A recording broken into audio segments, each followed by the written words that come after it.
نحمدہ ونصلی علی رسولہ الکریم اما بعد فاعوذ باللہ من الشیطان الرجیم بسم اللہ الرحمن الرحیم۔ ناظرین، آج جو ہمارا بیان کا عنوان ہے وہ ہے حضرت آمنہ رضی اللہ تعالیٰ عنہا کی وفات کا واقعہ۔ آج ہم ایک ایسی عظیم ہستی کا ذکر کرنے جا رہے ہیں جنہوں نے دنیا کے سب سے عظیم انسان کو جنم دیا، جنہوں نے اس پاک نبی کو آغوش میں پالا جس کے صدقے ہم سب کو ہدایت ملی۔ وہ ہستی ہیں حضرت محمد صلی اللہ علیہ وسلم۔ آپ کا تعلق قریش کے قبیلے سے تھا۔ نہایت پاک دامن نیک سیرت باعزت خاتون تھی۔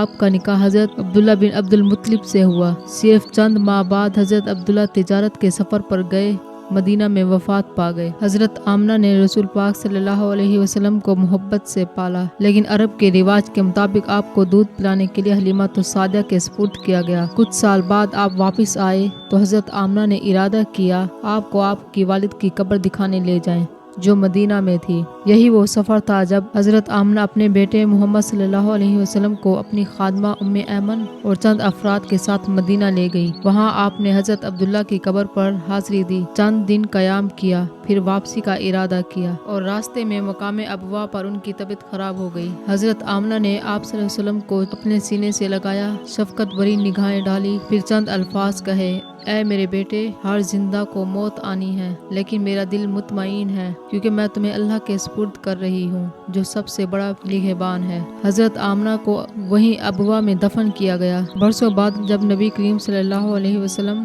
بدر کے راستے پر جا رہے تھے تو ابوا سے گزرے تو آپ کی آنکھیں نم ہو گئی۔ صحابہ نے دیکھا کہ نبی رو رہے ہیں۔ پوچھا: یا رسول اللہ، آپ کیوں رو رہے ہیں؟ فرمایا: یہ میری ماں کی قبر ہے۔ حضرت آمنہ کی جدائی کا غم 6 سالہ محمد صلی اللہ علیہ وسلم کے لیے بہت بڑا صدمہ تھا۔ ابھی باپ کو دیکھا نہیں تھا اور ماں کی آغوش بھی چھین لی گئی، مگر ایسے وقت میں ایک ہستی تھی جو اس چھوٹے بچے کا سہارا بنی۔ وہ تھی حضرت ام ایمن رضی اللہ تعالیٰ عنہا۔ لیکن حضرت ام ایمن نے ہمت نہ چھوڑی اور نبی کے لیے چھاؤں بن گئی اور محمد صلی اللہ علیہ وسلم کو کبھی محسوس نہ ہونے دیتی کہ وہ ماں کے بغیر ہیں۔ یہی وہ لمحات تھے جب نبی کریم صلی اللہ علیہ وسلم نے حضرت ام ایمن کو خادمہ نہیں بلکہ ماں کا درجہ دیا۔ جب نبی کریم صلی اللہ علیہ وسلم نبی تھے تو حضرت ام سب سے پہلے ایمان لانے والی خواتین میں شامل ہوئی اور پھر نبی کریم صلی اللہ علیہ وسلم نے ان کی دل جوئی کے لیے اپنے سب سے عزیز صحابی حضرت زید بن حارثہ کا ان سے نکاح کروا دیا۔ حضرت ام ایمن کے بدن سے حضرت اسامہ بن زید پیدا ہوئے جو بعد میں نبی کریم صلی اللہ علیہ وسلم کے سب سے عزیز صحابی